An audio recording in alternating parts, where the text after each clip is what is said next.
kisah kewafatan Nabi sallallahu alaihi wasallam.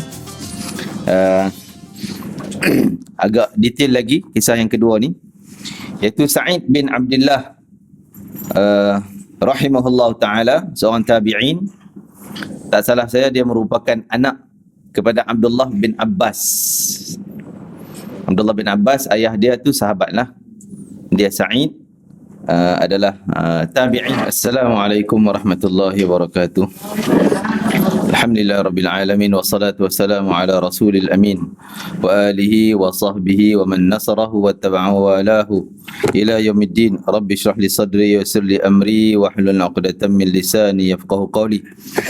Nawayna ta'allum wa ta'lim wa tadhakkura wa tadhkir wa naf'a wal intifa' wal ifada wal istifada wal hatha 'ala at-tamassuk bi kitabillah wa sunnati rasulillah wa du'a ila al-huda wa dalata 'ala al-khair ibtigha'a mardatillahi wa qurbihi wa thawabihi wa maghfiratihi wa ridwanihi wa husnal khatimah 'inda al-maut wa raf'i darajat fil jannah wa murafaqati sayyidina Muhammadin sallallahu alaihi wa alihi wasallam wa ibtigha'a syafa'ati yawm al-qiyamah 'ala hadhihi an-niyyah wa kulli niyyah salihah syamila khairatid dunya wal akhirah wa ila hadrati sayyidina Muhammadin sallallahu alaihi wa alihi wasallam. Al-Fatihah.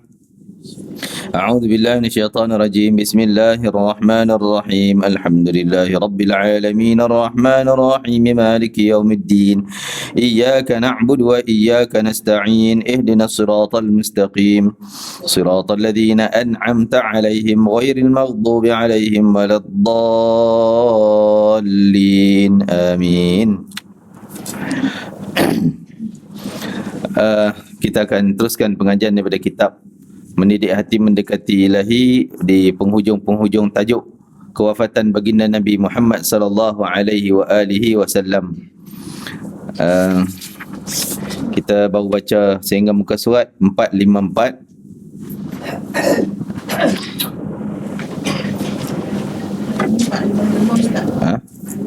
Yang bawah sekali tu, peringkat terakhir. Kisah kewafatan baginda Nabi sallallahu alaihi wasallam yang diceritakan detail oleh Imam Ghazali dalam kitabnya.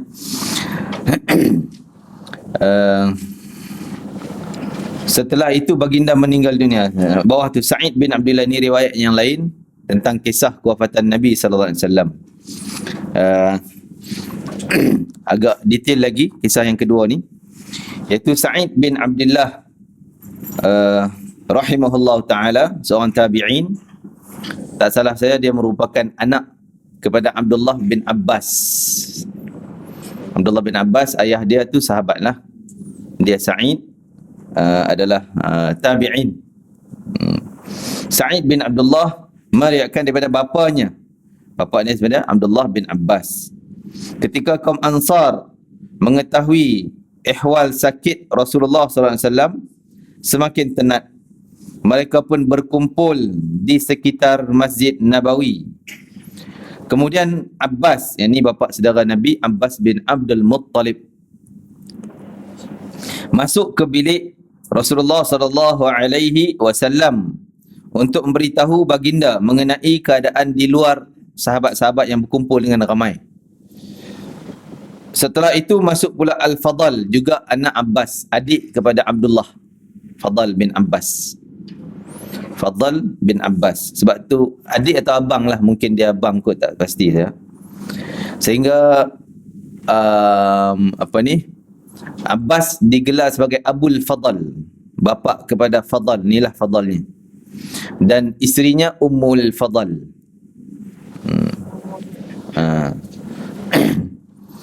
Al-Fadl.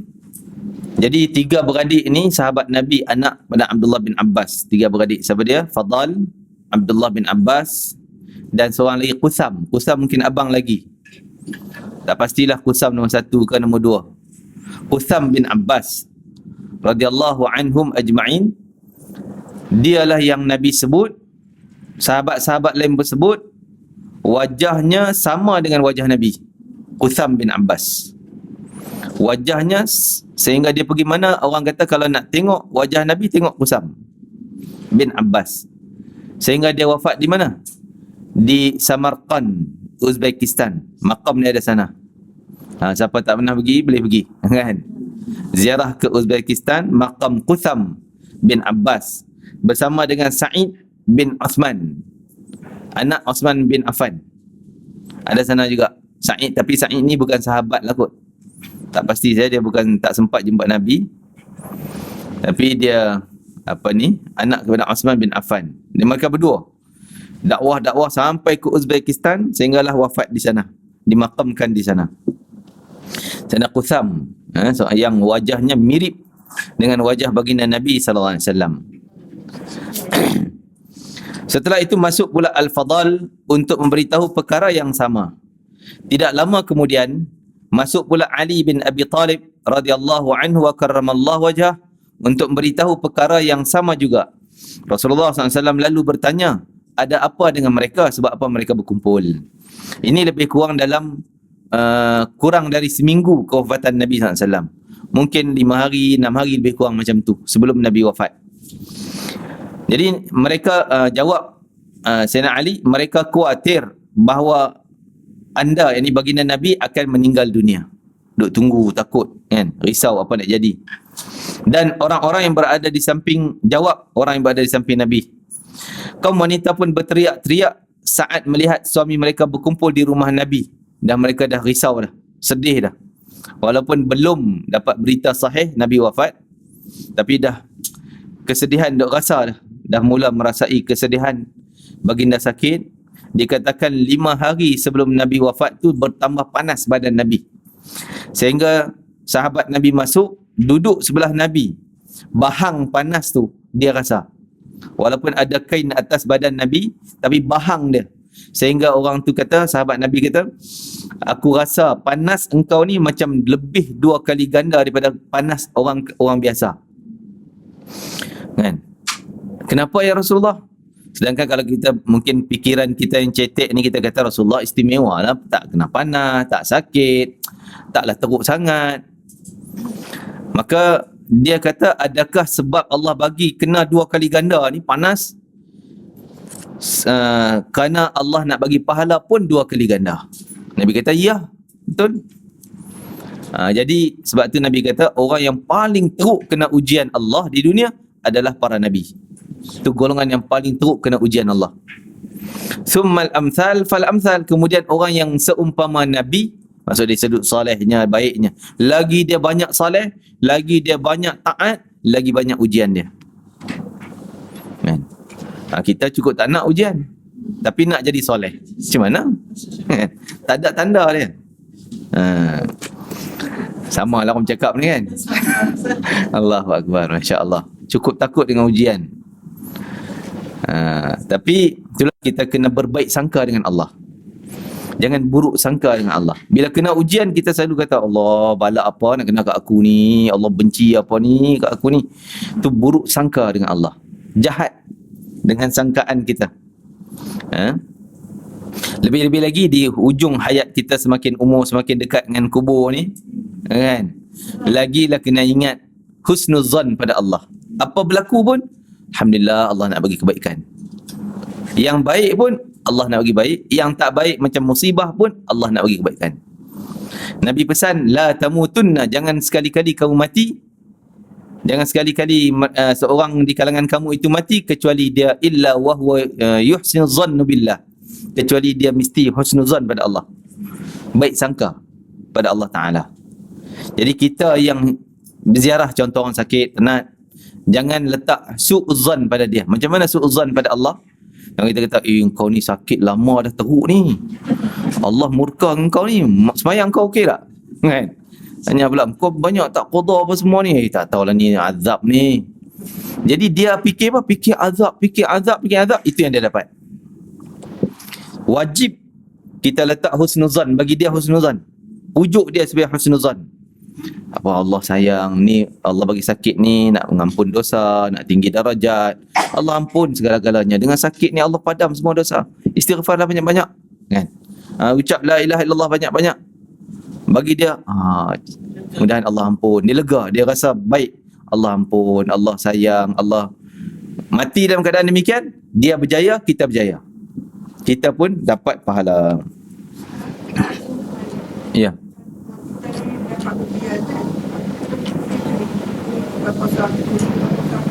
Apa? Saka? Dosa. Tak dengar, sorry. Ya. Kita boleh kata macam tu sebab mungkin dosa aku. Tapi kena letak yang baiknya. Mudahan Allah ampun. Sebab mungkin dosa aku banyak ni, Allah bagi ni nak bagi aku sedar, nak bagi hidayah, nak bagi aku dapat lagi baik, nak padam dosa aku. Letak yang husnuzannya pada Allah Ta'ala. Begitu juga pada siapa pun, kalau boleh kita motivasinya macam tu. Kata ni sebab dosa engkau banyak ni, engkau dulu jin aprit dulu, kan? Jin bertendang dulu engkau ni. Dah. Yalah, memang kita bagi dia sedar sikit. Tapi insya-Allah Allah bagi ujian ni supaya kita sedar. Supaya kita dapat hidayah, Allah ampun dosa kita yang lampau, Allah bagi jalan yang betul, ingat Allah Ta'ala, kembali pada Allah, bertaubat. Macam tu. Allahu Akbar, Masya Allah. Ujian Rasulullah SAW 2 kali ganda panasnya. Nabi kata ya betul. Sebab 2 kali ganda tu sebab pahala 2 kali ganda. Jadi pahala tu kecil besar bergantung pada ujian kecil besar. Ujiannya sikit sekadar tersepak bendul, tu yalah ada pahala dia, tapi kadar tu aja. Aduh gitu yalah kan. Masya Allah, astagfirullah. Kalau ujiannya berat, tanda Allah nak bagi hadiah berat. Kalau kita pun main sukan tanding goli, kan? Tahu goli kan? Takkan nak bagi hadiah emas 5 kilo. Hadiah dia mungkin lah gula-gula je. Hadiah mungkin air sebotol. Tapi pertandingan tu besar. Grand Slam, World Cup semua, dia punya ganjaran pun besar lah. Macam tu juga. Penat dia orang nak menang tu bukan senang. Penat ujiannya, kena jerkah, kena maki, kena apa segalanya. Tapi hadiah dia besar. Macam itulah kita ujian daripada Allah SWT. Mereka khawatir, kaum wanita pun berteriak-teriak saat melihat suami mereka berkumpul di rumah Nabi SAW. Rasulullah SAW lalu keluar dengan dipapah oleh Sayyidina Ali dan Al-Fadal. Dipapah kiri kanan. Kerana Nabi minta nak jumpa dengan sahabat. Dalam keadaan macam tu, tak boleh nak bangun sendiri. Nak jumpa sebab sahabat ramai sangat dekat masjid, berkumpul, Nabi nak keluar. Boleh katakan setiap kali Nabi time semayang pun, tambah-tambah semayang terakhir Nabi pada hari Isnin sebelum wafatnya Nabi tu, Isyak, wafat Nabi tengah malam, pun Nabi sampai pingsan, sedar-sedar dia tanya Aisyah, sekarang dah masuk waktu apa? Isyak ya Rasulullah. Dah masuk belum? Dah. Nabi diam, pingsan balik. Bangun tanya pula, semayang apa sekarang ni? Isyak. Dah masuk belum? Dah. Pingsan balik. 2-3 kali macam tu sehingga minta papah untuk pergi solat. Dipapah oleh Ali dan Fadal. Ni kira awal lagi lah. Saat ni Nabi boleh berjumpa dengan sahabat. Sedangkan Al-Abbas berada di hadapan baginda Nabi SAW. Ketika itu kepala baginda diikat dengan kain dan berjalan bertatih-tatih menuju mimbar. Ikat kain tanda Nabi panas sangat, tempat dituang sikit ataupun disapu air. Jadi panas, kalau kita celup air tu kan, celup air letak kat dahi tu bagi hilang panas. Jadi Nabi ikat di dahinya kain tersebut, sambil dalam keadaan itulah Nabi keluar. Setelah orang ramai berkumpul, Rasulullah SAW berkhutbah. Masuk khutbah ni cakap, ceramah, bagi nasihat. Wahai umat manusia, telah sampai berita kepadaku bahawa kamu mengkhuatiri akan kematianku, seakan-akan kamu memungkiri adanya kematian. Mengapa kamu akan memungkiri? Mungkir ni maksudnya macam tak menerima berita kematian. Mengapa kamu memungkiri kematian Nabi kamu? Bukankah aku telah memberitahu kepada kamu akan kematianku? Adakah seorang Nabi sebelumku yang hidup kekal? Sesungguhnya aku akan menemui Tuhanku dan kamu pun akan menemui Tuhan kamu. Aku berwasiat kepada kamu agar melakukan baik kepada kaum muhajirin. Ini kaum Ansar supaya buat baik dengan muhajirin. Dan begitulah Nabi pesan sebaliknya, muhajirin buat baik dengan Ansar. Sehingga Nabi kata ayatul iman, tanda keimanan seorang, hubbul ansar, cinta kepada orang Ansar, tanda iman. Wa ayatul nifaq, tanda orang munafik adalah bughdul ansar, benci kepada orang Ansar. ulama bahas siapa Ansar. Ya, kita tahu orang Ansar, orang Madinah, asal Madinah, dan dia beriman dengan Nabi sehingga akhir hayat, tak murtad. Adapun orang munafik, dia tak masuk dalam Ansar. Orang munafik, bila Nabi wafat, mereka jelaskan kekufuran, balik pada murtad, na'udzubillah. Itu tak dikira Ansar. Malah sebahagian kecil para ulama mengatakan boleh kita sebut sebagai Ansar kalau kita sekarang tak jumpa lah Ansar tu. Tak ada kan? Cuma kita boleh cerita kisah dia orang. Termasuk Ansar di zaman kita adalah orang yang membantu agama Allah Ta'ala, menguatkan agama Allah, meninggikan syariat Allah Subhanahu Wa Ta'ala. Itu sebahagian kecil para ulama, walaupun itu qil, maksudnya pandangan lemah. Tapi khusus Nabi sebut Ansar ni adalah zaman Nabi lah, sahabat Nabi yang di Madinah yang mati dalam keadaan beriman. Dan siapa yang memerangi Ansar, berarti mereka juga memerangi Nabi sallallahu alaihi wasallam. Perang Nabi, perangnya Allah lah. Na'udzubillah. Kemudian baginda membaca ayat wal asri innal insana lafi khusr illa alladhina amanu wa 'amilus solihat wa tawasaw bil haqqi wa tawasaw bis sabri. Demi masa, sesungguhnya manusia itu benar-benar berada dalam kerugian kecuali orang beriman dan mengerjakan amal saleh dan saling menasihati supaya mentaati kebenaran dan nasihat menasihati supaya menepati kesabaran. Selanjutnya baginda bersabda. Jadi yang masuk tadi kita baca nama siapa dia? Fadal.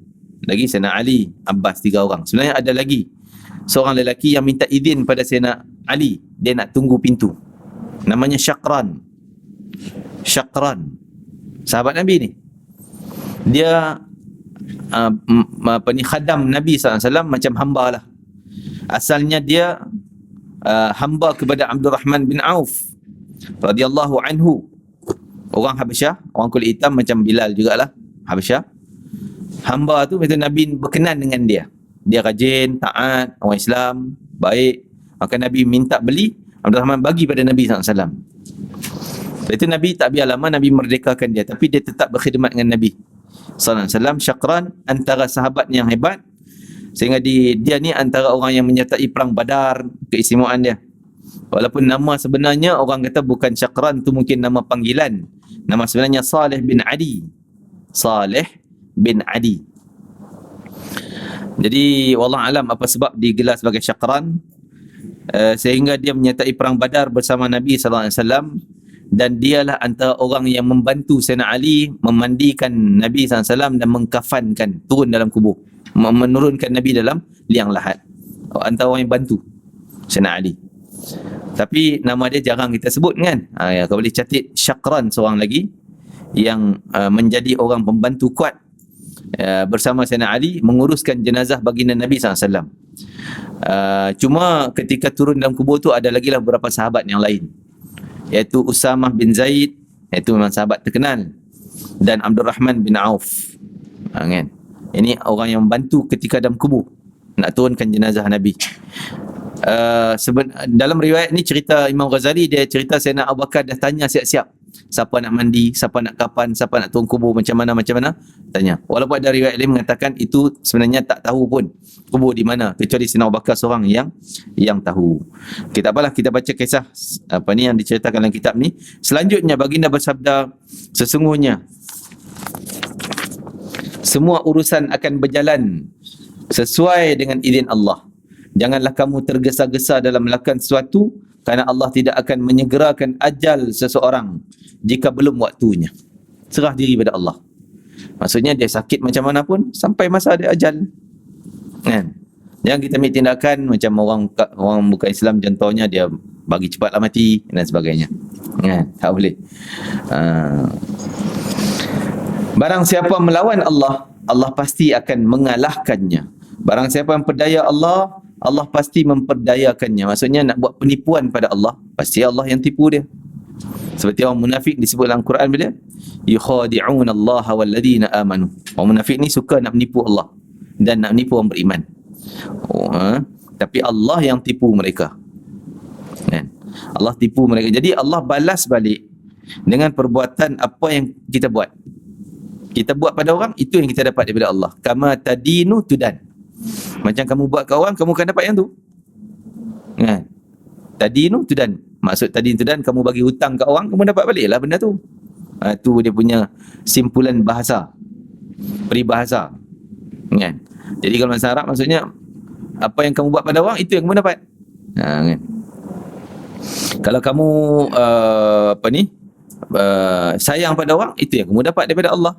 Nabi kata, man la yarham la yurham. Siapa tak pernah sayang pada orang, dia juga tak akan disayangi oleh Allah. Dia sayang, Allah sayang pada dia. Irhamu man fil ard yarhamkum man fis sama.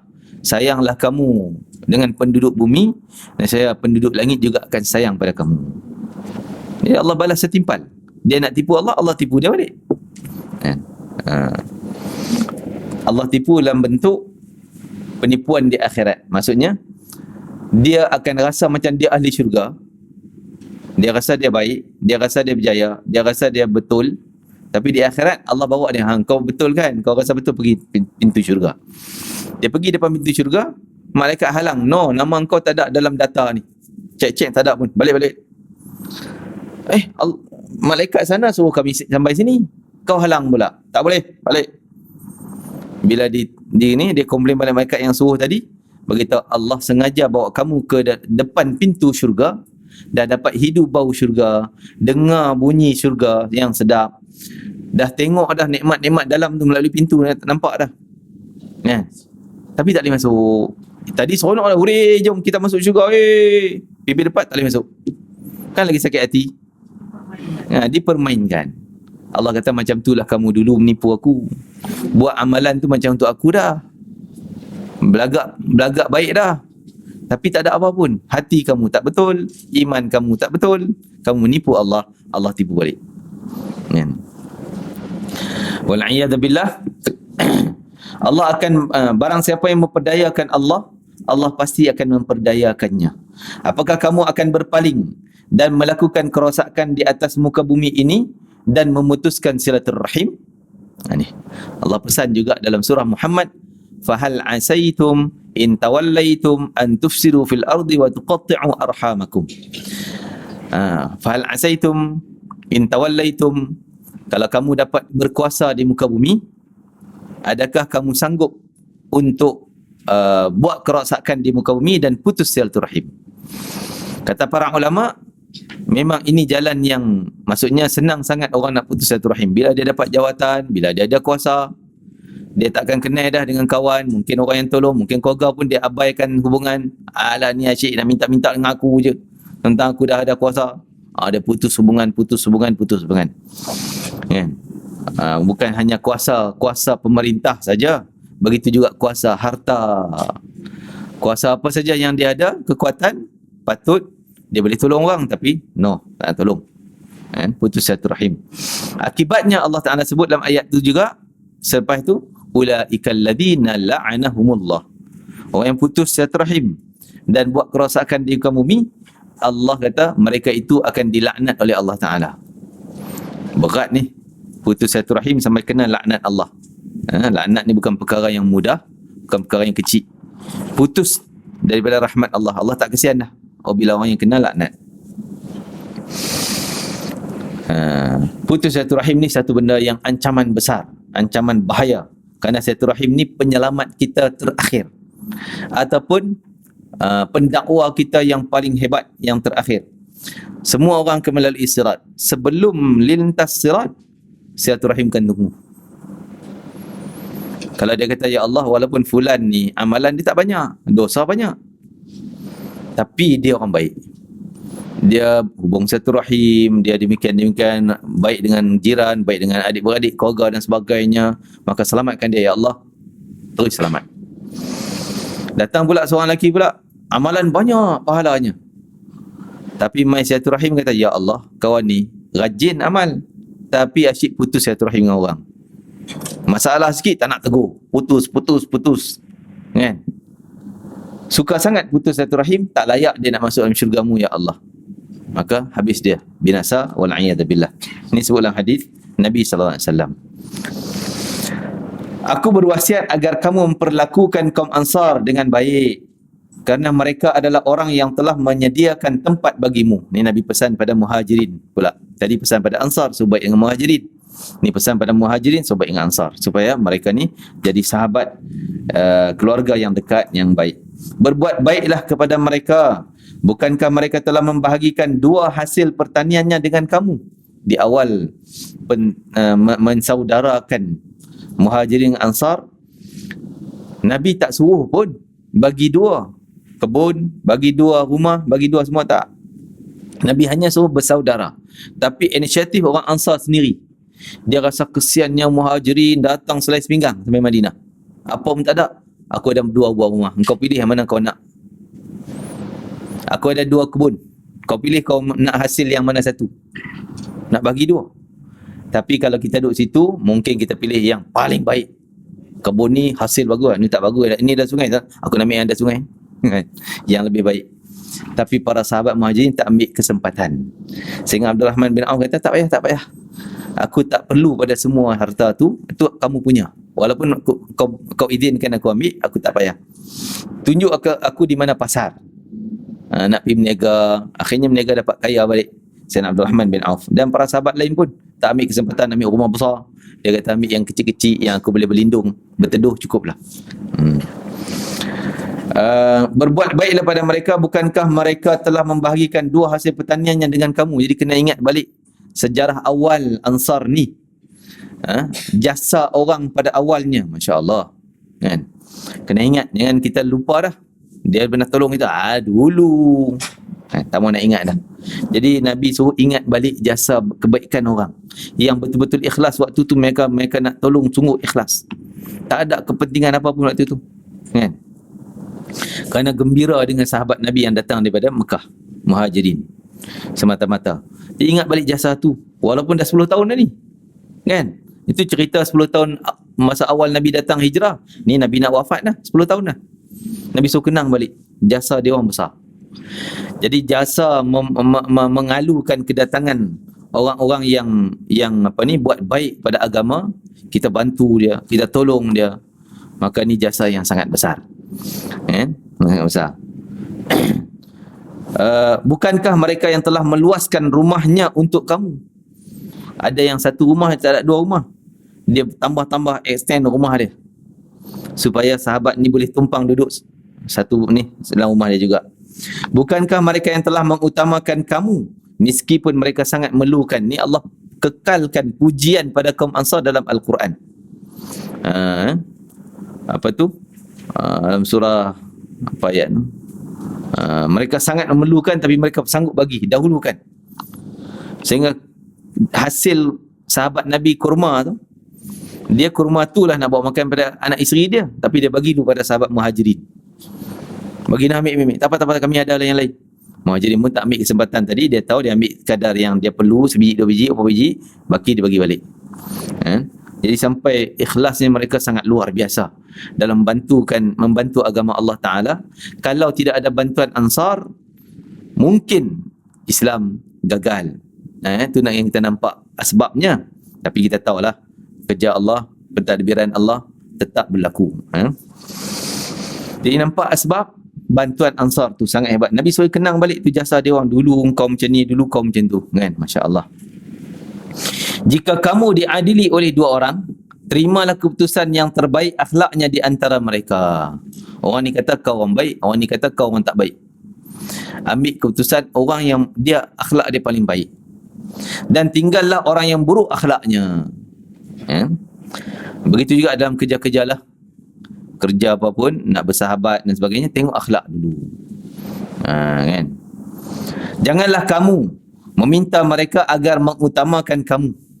Jangan minta, kau kena hormat kat aku, kau kena bagi lebih pada aku, kau kena bagi yang terbaik untuk aku. Jangan.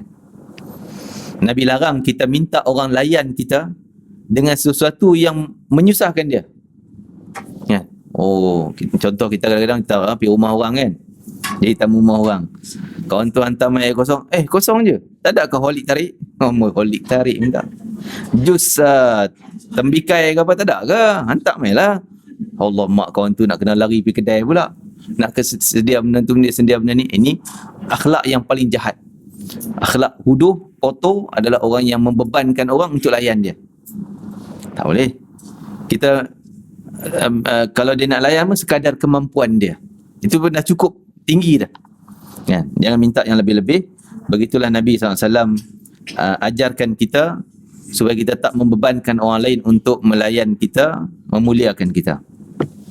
Janganlah kamu minta mereka agar mengutamakan kamu. Sesungguhnya aku akan meninggalkan kamu dan kamu akan menyusulku. Maksudnya kemudian kamu pun mati juga.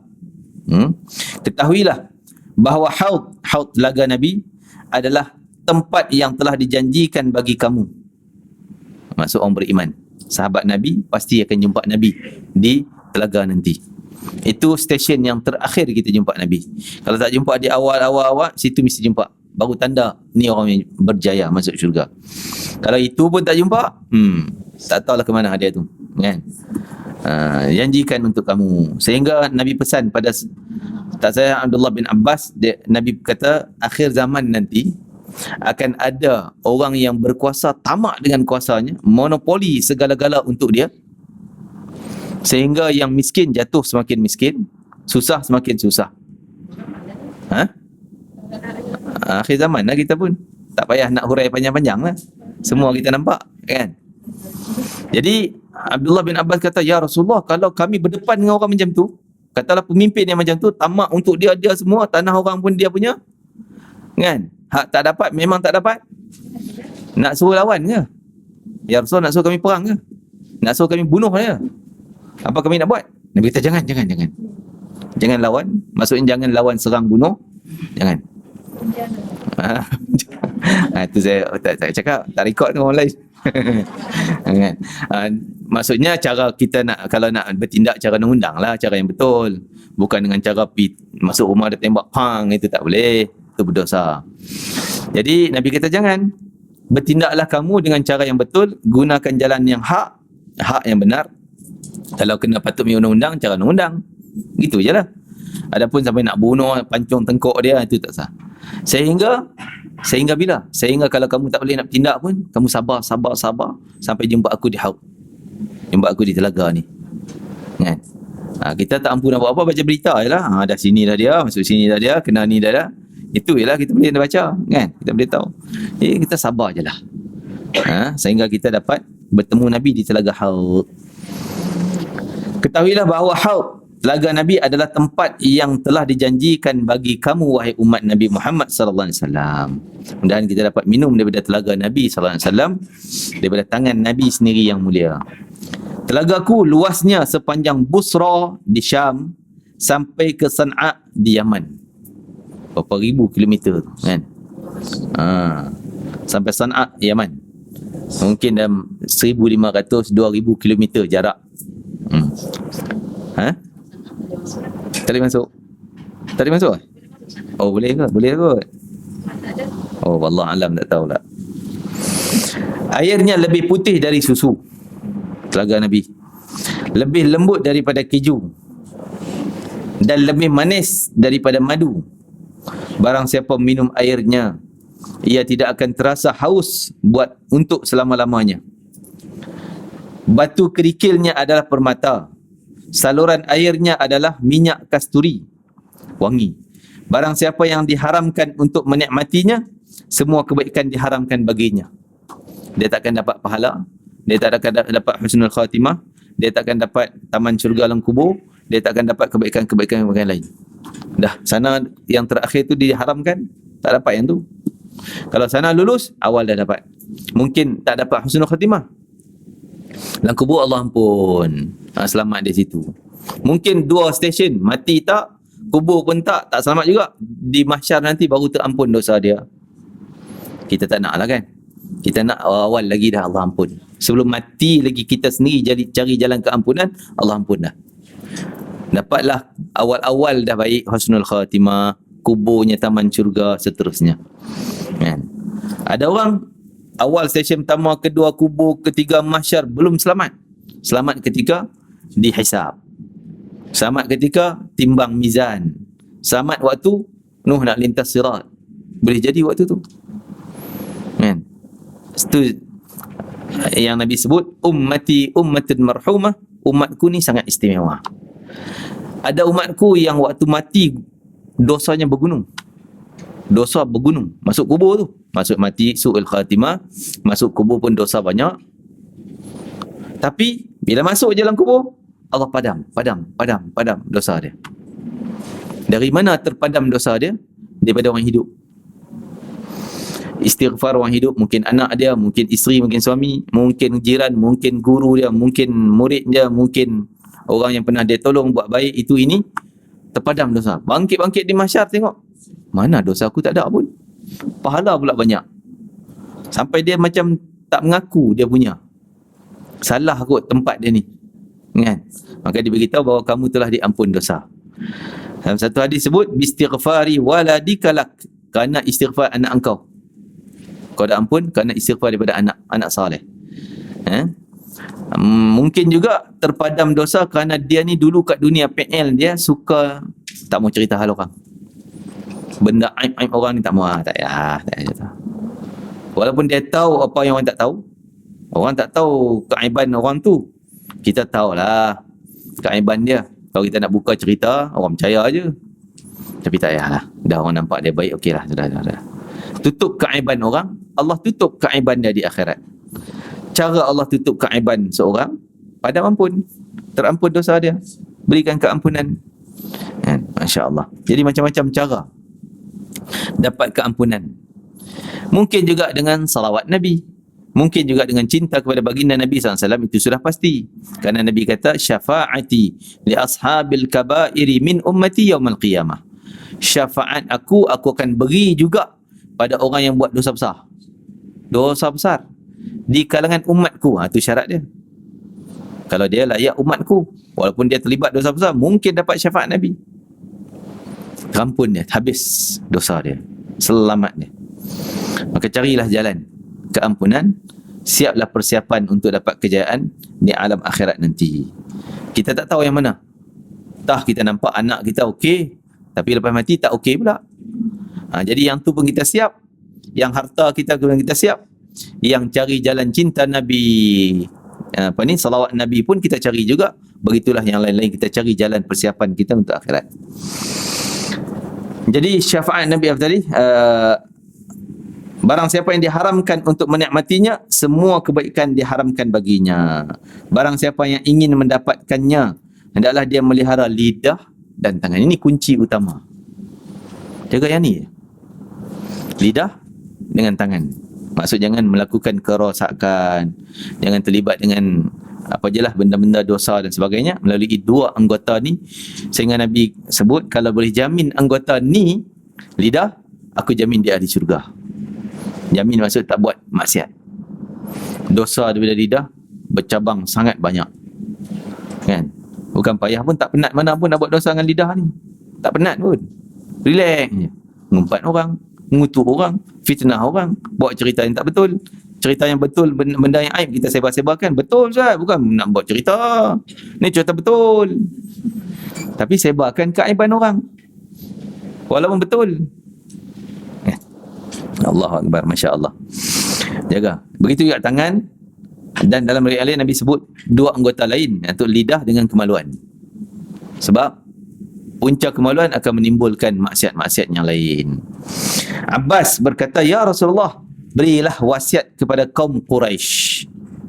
Baginda lalu bersabda, sesungguhnya aku berwasiat kepada kaum Quraisy bahawa manusia akan meniru kaum Quraisy. Kaum Quraisy, pemimpin umat adalah daripada kaum Quraisy. Pemimpin umat. Sebab tu khalifah 4 orang. 5 orang termasuk Sayyidina Hasan, 6 orang termasuk Sayyidina Muawiyah, semuanya daripada orang Quraisy. Orang Mekah belaka. Dan pemimpin umat yang terakhir juga daripada orang Quraisy. Yang terakhir, sebab dia kita baca dulu, Imam Mahdi, juga daripada bangsa Quraisy. Baginda lalu bersabda, sesungguhnya aku berwasiat kepada kaum Quraisy bahawa manusia akan meniru kaum Quraisy. Orang baik dan mereka akan meniru kebaikan orang Quraisy. Orang baik dia akan tengok contoh kebaikan orang Quraisy. Orang yang jahat pula mereka meniru kejahatan orang Quraisy. Sebab tu dia nampak Orang Quraisy ni macam benteng terakhir kekuatan Islam. Kalau situ roboh, berarti yang lain akan jadi roboh. Itu tak pegang pada agama, maka yang lain pun lagi longgar. Kalau itu pegang kuat pada agama, menyelamatkan umat yang lain. Wahai kaum Quraisy, lakukan kebaikan kepada manusia, buatlah kebaikan. Wahai umat manusia, sungguhnya dosa itu dapat mengubah nikmat dan mengubah nasib. Daripada nikmat elok, cantik, bagus, kerana dosa Allah tarik nikmat. Dalam satu ayat Quran surah An-Nahl, Allah Taala sebut, daraballahu mathalan, Allah buat perumpamaan satu negeri yang penuh dengan kenikmatan. Datang rezeki daripada atas, bawah, kiri, kanan. Maksudnya mewah. Rezeki, kemakmuran negara. Fakafarat bi'an'amillah, maka mereka kufur dengan nikmat Allah. Itu je dosa dia bang. Tak syukur dengan nikmat Allah. Tak syukur bukan tak ucap alhamdulillah. Tak syukur tinggal agama, tak ikut hukum, tak peduli pada hukum hakam, tak bersyukur dengan nikmat Allah Ta'ala. Fa'adhaqaha Allahu libasal ju'i wal khawf. Allah datangkan dua ancaman untuk mereka, libasal ju', kelaparan, wal khawf, dan ketakutan. Lapar macam mana? Kita rasa macam, yalah, kita dapat makan okey je. Makanan yang membawa kepada kesejahteraan, kebaikan, tak ada berebut, nak bergaduh, tamak haloba, dan ketakutan, takut dengan musuh, sehingga musuh kata, kena buat ini. Ya. Takut. Nak buat Islam, musuh kata jangan. Okey, jangan. Tak berani. Kan? Libasal ju' wal khawf bima kanu yasna'un, akibat daripada kesilapan mereka yang mereka lakukan. Lakukanlah kebaikan manusia, wahai umat manusia, sungguhnya dosa itu dapat merubah nikmat dan mengubah nasib. Oleh kerana itu, ketika manusia melakukan kebaikan, akan baiklah pemimpin mereka. Gitu. Jadi kadang-kadang kita salah, jahatnya pemimpin, dia ni jahat gitu, jahat gini. Nabi kata sebab masyarakat dia macam tu. Masyarakat macam tu, naiklah pemimpin dia macam tu. Kan? Akan baiklah pemimpin mereka kalau masyarakatnya baik, majoritinya. Dan jika mereka melakukan keburukan, masyarakat, rakyat, akan dibencilah pemimpin yang jahat. Pemimpin yang baik mereka tak sukalah. Allah Subhanahu wa taala berfirman, wa kadzalika nuwalli ba'dadh zalimin ba'dhan ma kanu yaksubun. Demikianlah kami menjadikan sebahagian orang zalim menjadi teman bagi sebahagian yang lain, disebabkan perbuatan yang mereka lakukan. Bila ramai zalim, mereka akan cari pemimpin orang yang zalim supaya menyokong kezaliman, saling zalim menzalimi. Kan? Bila masyarakat ni bergelumang dengan rasuah, naiklah pemimpin yang rasuah. Kan? Kalau naik pemimpin yang baik, biarlah kita, tak boleh kita kena naikkan yang geng rasuah juga, barulah kita selamat. Geng penyamun tarbus pula kan? Ini negara pasir berdengu kan? Tak tahu kan? Demikianlah, jadi Allah kata demikianlah, kalau bila ada masyarakat kezaliman, akan naik yang zalim kan? Wallahu alam. Ibnu Mas'ud radhiyallahu anhu meriwayatkan bahawa Rasulullah SAW bersabda kepada Abu Bakar, wahai Abu Bakar, bertanyalah, kamu nak minta apa, tanyalah sekarang. Iaitu waktu Abu Bakar kata, waktu ajal dah dekat ke? Maksud menyentuhlah, waktu ajal dah dekat. Memang telah datang waktu ajalku, kata Nabi SAW. Allah akan menganugerahi anda apa yang ada di sisinya kepada engkau, wahai Abu Bakar. Aku akan menghadap Allah menuju Sidratul Muntaha, menuju syurga ma'wa dan firdaus, dan kemudian dan kehidupan yang menyenangkan. Abu Bakar lalu bertanya, wahai Nabi Allah, siapakah orang yang akan memandikanmu? Ini riwayat ni je yang nampak Sayyidina Abu Bakar dah prepare siap soalan. Nak mandi siapa, nak kapan siapa, nak kumis siapa. Walaupun ada kebanyakan ceritanya kata masih tak tahu, sehingga bila kewafatan Nabi, mereka tak tahu nak buat apa. Nak buat macam mana Nak mandi tak mandi? Ataupun nak kafan ke tidak? Nak kebuminya di mana? Jadi khilaf di kalangan sahabat, sehingga Abu Bakar yang buat keputusan juga. Yang ini sebut Nabi dah, Sayyidina Abu Bakar dah prepare tanya soalan ni. Tanya, wahai Nabi Allah, siapakah orang yang mandikanmu? Nabi kata, lelaki dari keluargaku yang terdekat, kemudian yang terdekat. Sebab tu yang mandi tadi siapa? Sayyidina Ali, Sayyidina Faddal, Qutham, Abbas yang mandi Nabi. Yang kubur ada Abdullah bin Auf dan Syakran. Tadi Syakran jaga pintu je, jaga pintu rumah Nabi.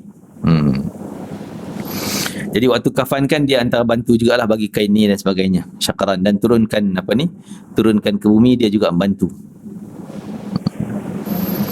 Laki dari keluarga aku yang terdekat, kemudian terdekat lagi. Begitu kita sepatutnya. Orang yang mandikan kita ni yang paling afdal, orang yang paling dekat dengan kita. Kan? Orang yang paling dekat. Kalau perempuan, orang paling dekat lah. Maksudnya perempuan yang paling dekat.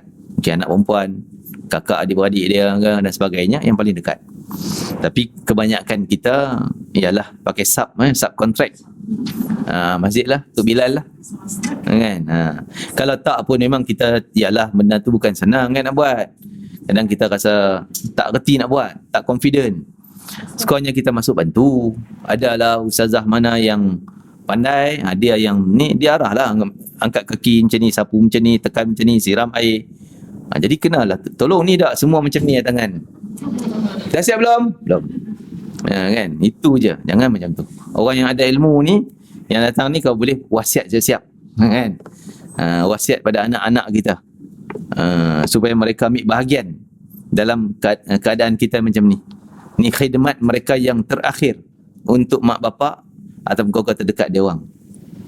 Kan? Jadi Nabi kata, keluarga aku yang terdekat. Lalu, dengan apa yang anda akan dikafankan? Maksud tanya Nabi, nak kafan dengan apa? Tanya Abu Bakar. Dengan bajuku buatan Yaman dan kain putih buatan Mesir, kain kapan. Dikatakan Nabi waktu mandi pun sahabat khilaf. Nak mandi Nabi dalam keadaan buka baju macam orang lain kan, dia buka baju tinggal kain basahan je, tutup aurat je lah. Adakah nak buat Nabi macam tu juga? Dalam satu riwayat yang lain, walaupun mungkin tak cerita sini, waktu sahabat-sahabat ni, sahabat yang nak mandi tadi ni, tanya nak mandi macam mana, nak buka baju ke tak? Nak buka baju ke tak? Dikatakan Allah mengantukkan dia orang, terlelap sekejap. 4 orang, 5 orang tu terngantuk, terlelap. Tiba-tiba dalam mimpi diberitahu, kamu mandikan Nabi dengan bajunya sekali. Maksudnya jangan buka baju. Akhirnya mereka terjaga atasnya. Kau dapat berita, dapat mimpi yang sama. Maka mereka mandikan Nabi dengan bajunya juga. Tak buka pun baju. Jadi kalaulah yang datang, tu orang yang mulia, kita nak mandikan, lebih baik kita jagalah kemuliaan. Seperti mana waktu dia hidup, dia segan nak buka baju dia. Walaupun depan laki sama laki. Kan? Dia segan. Maka lebih baik kita mandi dalam keadaan tutup bajunya.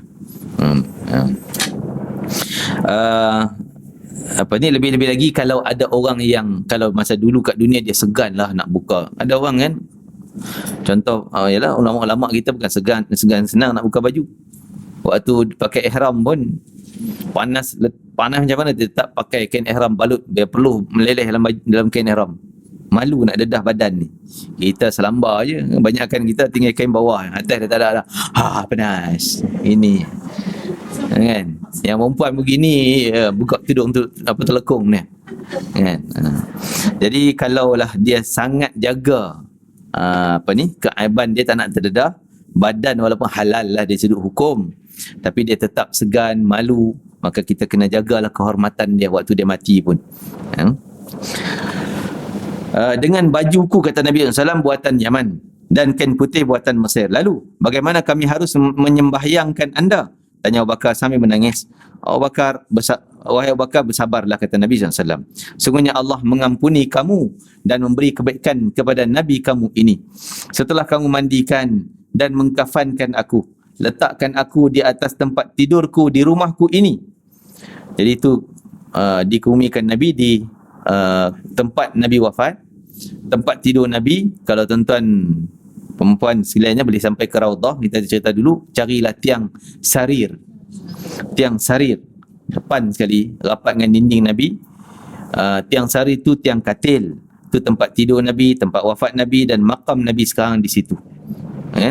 Maksudnya kepala Nabi yang mulia berada betul dengan tiang tu, tiang sarir. Tapi orang lelaki lebih baik bagi salam daripada wajah Nabi. Itu tempat kita bagi salam lah kan. Masuk babu salam, ada pintu, ada lubang tu, tempat tu kena pada tepat pada wajah baginda Nabi SAW sendiri. Kalau umpan tak lalu situ. Jadi dia lebih baik dia bagi salam daripada tiang sarir. Tempat tidurku di rumahku ini atas tanah yang akan menjadikan kuburku. Setelah itu tinggalkanlah aku berapa saat, kerana yang pertama kali memberi rahmat kepadaku adalah Allah Subhanahu wa taala. Firman-Nya, "Huwallazi yusalli 'alaikum wa malaikatuhu." Dialah yang memberi rahmat dan ke atas kamu dan malaikatnya memohon keampunan untukmu. Kemudian Allah SWT mengizinkan para malaikat untuk menyembahyangkan aku. Sebab tu Nabi suruh kosongkan. Jangan terus sembahyang lagi. Dah selesai kafan semua, tak sini dulu. Biarkan aku seorang. Sebab malaikat datang dulu. Grup pertama malaikat datang sembahyang.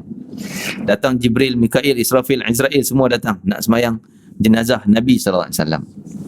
Yang pertama masuk adalah Jibril, lalu Mikail, Israfil, kemudian malaikat maut, dan rombongan-rombongan para malaikat yang lain datang sembahyang di rumah Nabi SAW, tempat makam Nabi. Lalu para malaikat seluruhnya datang. Semoga Allah memberi rahmat kepada mereka semua. Setelah itu giliran kamu pula. Biar sekejap, malaikat agak dah selesai, baru kamu datang. Kamu pula sembahyang. Masuklah secara berkumpulan. Rumah Nabi kecil kan, nak sembahyang buat serentak sekali tak muat. Jadi masuklah secara berkumpulan. Janganlah kamu menyakitiku dengan tangisan dan ratapan. Itu adab. Ini disebut an-niyahah. Nabi kata dua benda kalau ada pada satu orang dah kira kufur. Walaupun kufur kafir di situ bukanlah kafir aqidah, tapi kufur nikmat, kafir nikmat kita kata. Apa dia yang pertama? At-ta'nu fin nasab. Yang kedua an-niyah 'alal mayyit. Satu, ta'nu fin nasab, menikam nasab. Maksud nikam nasab ni tak mengaku anak, tak mengaku bapa, tak mengaku keturunan, dia bukan bangsa tu kan. Dia Melayu tapi kata aku bukan orang Melayu. Bahaya ni, jangan buat main. Ini kufur nikmat. Apa itu? Dan yang kedua adalah niyah, meratap atas kematian dengan cara yang tak dibenarkan. Maksud meratap lah. Kalau sedih lain, sedih biasa kan, menangis, suami meninggal, isteri meninggal, sedih, anak meninggal, sedih tak dikira meratap. Nabi kata yang meratap tu yang keluar ni. Kenapalah dia mati dulu, kenapalah tak mati kemudian. Kenapa bam tangan. Ini tak boleh. Sedih memanglah meleleh ni. Nabi pun menangis ketika anak anda dia meninggal dunia. Jadi Nabi kata menangis ni tak menghalang rahmat Allah, tapi yang menghalang ni. Nabi tunjuk yang ni. Yang duk meratap tadilah, duk kata-kata macam-macam. Ya. Janganlah kamu menyakitiku dengan tangisan dan ratapan kamu yang mengimami solat. Kamu adalah orang dari kalangan keluargaku yang terdekat. Kemudian yang terdekat lagi. Setelah itu dilanjutkan oleh kumpulan wanita, kemudian kumpulan anak-anak. Lalu siapa yang akan masukkan anda ke dalam kubur? Saya nak bakal tanya detail. Berapa orang di kalangan keluargaku yang terdekat dan para malaikat yang tidak kamu lihat, tapi mereka melihat kamu. Setelah itu sebarkanlah ajaranku kepada orang-orang yang datang sepeninggalanku. Jawab Rasulullah sallallahu alaihi wasallam. Dan Aisyah radhiyallahu anha berkata bahawa pada pagi-pagi hari wafat Rasulullah SAW, kita berhenti situ lah. Allah alam. Tak khatam lagi tu. InsyaAllah akan datang khatam ni selagi. Apa? Masya Allah. Inilah peristiwa kewafatan Nabi yang disebut hari gelap. Hari kewafatan Nabi adalah hari yang paling gelap, hari yang paling gerhana. Hari yang paling bercahaya Madinah adalah hari hijrah Nabi sampai ke Madinah. Hari yang paling gelap adalah hari kewafatan Nabi sallallahu alaihi wasallam. Semua manusia menangis kerana sedih atas kewafatan baginda Nabi sallallahu alaihi wasallam. Allah alam.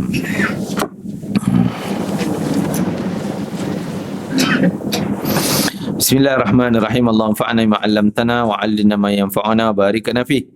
Allahumma barikna fi hadzal yawm, barikna fi jam'ina hadha, barikna fi qira'atina hadhihi, waj'al hujjatan lana la 'alaina, waj'alhu syafi'an lana yawmal qiyamati ya aziz ya ghaffar ya arhamar rahimin. Allahumma ati anfusana taqwaha wa zakkiha anta khairu man zakkaha anta waliyyu maulaha ya arhamar rahimin. Ya akramal akramin, Allahumma rzuqna syafa'ati sayyidina Muhammadin sallallahu alaihi wasallam yaumal qiyamah. Ya Allah, Tuhan kami, masukkanlah kami dalam kelompok orang yang layak mendapat syafaat baginda Nabi Muhammad sallallahu alaihi wasallam pada hari kiamat nanti. Masuklah kami dalam kelompok orang yang layak meminum daripada telaga Kautsarnya baginda Nabi sallallahu alaihi wasallam melalui tangannya yang mulia ya arhamar rahimin. Jangan kau halaukan kami dan halang kami daripada mendapat kenikmatan tersebut ya akramal akramin. Wahai Tuhan yang Maha Penyayang, wahai Tuhan yang Maha Pemurah, wahai Tuhan yang Maha menerima segala permintaan, terimalah keinginan dan permintaan kami ya Allah untuk kebaikan kami dunia dan akhirat. Rabbana atina fid dunya hasanah wa fil akhirati hasanatan wa qina adzabannar. Wa sallallahu ala sayyidina Muhammadin wa ala alihi wa sahbihi wasallam. Walhamdulillahi rabbil alamin. Taqabbalallahu minkum innakum taqabbal karim. Subhanakallahumma hamdika asyhadu an la ilaha illa anta astaghfiruka wa atubu ilaik. Bismillahirrahmanirrahim. Wal 'asri innal insana lafi khusrin illa alladhina amanu wa 'amilus solihat wa tawassaw bil haqq wa tawassaw bis sabr. Taqabbalallahu minkum. Assalamualaikum warahmatullahi wabarakatuh.